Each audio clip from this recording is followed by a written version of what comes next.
ABC7 was proud to once again bring the Humane Society annual Save a Life telethon. With your help, we were able to raise $129,226, and we're still counting the online donations as well. But running the show is a huge undertaking. We have a full crew running the telethon and the day's newscast. We also have a lot of dedicated volunteers doing many different jobs. ABC7's Sherry Nahara has a look behind the scenes. A lot of our viewers watch the telethon, but I wanted them to take a look at what it takes to put a telethon together for our furry little friends. Here in West El Paso, live tonight for many more hours. In the control room, directors, technical directors, producers, and audio operators take on a 7-hour-long show. Besides sifting through endless video, editors experienced a power bump Back a couple hours. and still managed to get all the video on air. They're coming back to Bob out of this. In the studio, cameramen, floor directors, and sleepy dogs take over the set. Veronica Chavez. Volunteers fill the newsroom taking on calls, some of them veterans of the telethon. This is going to be my 4th year doing this. This is my 3rd year. About 15 years. All of them do it for one reason and one reason only. I do it because I love enjoying and helping animals and help them get homes. I love animals, and I love being able to give back to the community. Love of animals. I love animals. More than 80 volunteers not only get to help the animals, but they form a bond. Just working with others. You get to show and see other people and how they interact and what they want to do for each other. I think it brings people together so they could just help as one to make a better world. And I just wanted to thank all those volunteers for helping us put the telethon together. Reporting for Good Morning El Paso Weekend, I'm Jerry Nakira with ABC7. Even though the telethon is over, you can still donate right now at KVIA.com. Remember, any donation, big or small, makes a difference. Also on our website, you can see a slideshow of everything that went on throughout yesterday's telethon. We also have the Pet of the Day photo gallery, where some furry friends are still looking for that forever home.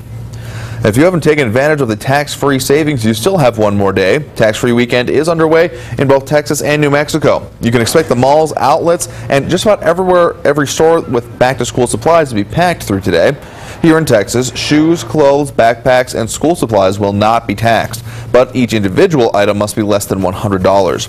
It's the same in New Mexico. However, in addition to those deals, they aren't taxing computers that cost up to $1,000 and computer accessories up to $500. If you're a little confused on the rules, a full list can be found right now on KVIA.com.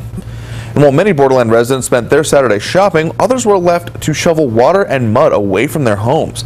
The El Paso Water Utilities got the call of a break around 2:30 yesterday afternoon. Water was flooding the streets near the intersection of Ingersoll and Alabama Street. The utility company is saying the strong force of water came from a 24-inch water main break. Take a look at all that cascading water here.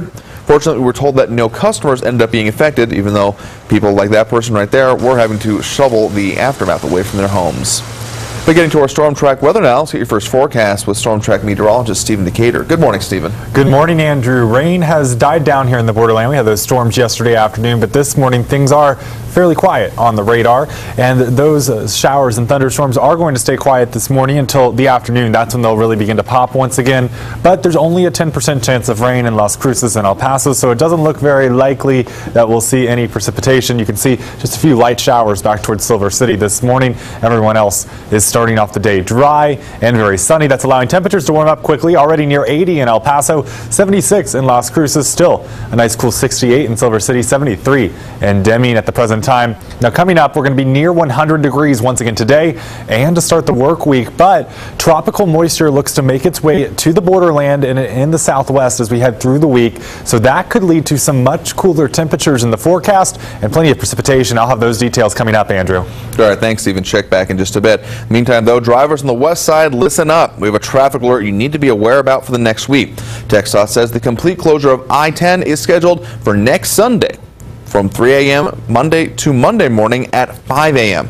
Both the east and westbound lanes between the Sunland Park overpass and the Executive Center overpass will be closed. This is all to allow for the demolition of that bridge to nowhere, the Buena Vista Bridge that crosses I-10 between Sunland and Executive.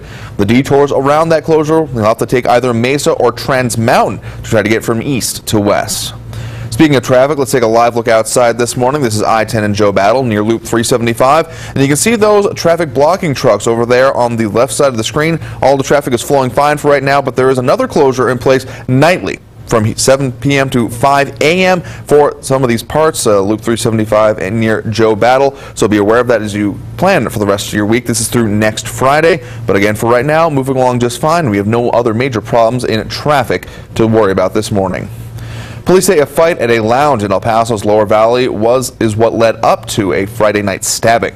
Police blocked off the entrance to the parking lot of Joseph's Lounge on the 8200 block of North Loop. Police cars sat out in front as investigators worked the scene. The stabbing happened just after 8 o'clock Friday night. The victim's injuries are not life-threatening, but still no word on if any arrests have been made. A Las Cruces woman now faces several charges after police say she shot her boyfriend after he told her to turn off her phone. From our New Mexico Mobile Newsroom, Las Cruces police say 45-year-old April Natasi shot her boyfriend back on June 19th. She was indicted this past Friday. The victim told detectives he told Natasi to turn off her phone so they could sleep, and that's when he said she pulled out a gun and shot him in the arm. Natasi drove the victim to the hospital after police say she refused to let him call 911. She is now charged with 1 count of aggravated battery with a deadly weapon, 1 count of aggravated assault with a deadly weapon, and several other charges. Also out of New Mexico, a woman is charged with 1 count of child abuse after police say she was driving drunk with 3 children in the car.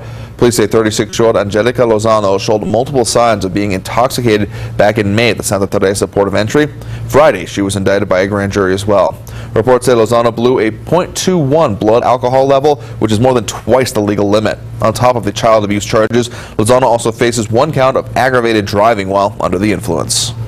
It was very moving and very touching. I'm sure that emotions are going to grow here, because certainly that's going to bring back a lot of the action that we went through, and some of what we were trying to push back, but it's going to bring it back, so I'm sure the emotions are going to be high. The El Paso Museum of History has a new exhibit, serves for one major purpose: to honor Vietnam veterans. One group says when El Paso's Vietnam veterans returned home following their tours, some did not receive the welcome they deserved. To try and make things right, the Welcome Home El Paso Vietnam Veterans Committee partnered with the El Paso Museum of History to honor the men and women who served during that era. The museum will host an exhibit of Vietnam memorabilia, and the digital wall outside the museum will have stories of several veterans' perspectives. The exhibit is free and open to the public through November 11th. And of course, don't forget to pick up your copy of the El Paso Inc. This week only in El Paso Inc., how $110 million in private investment is changing downtown El Paso. And there's more on the way. We've got the complete list of projects.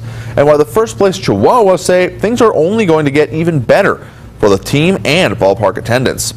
And what the chances are that you'll be paying more to the city in property taxes next year. El Paso Inc. is online at KVIA.com and available for home and business delivery. Call the number there at the bottom of your screen, 534-4422, to subscribe. It's a unique race like nowhere else in the world. Runners making their way between 2 states and 2 countries to celebrate the connections between them.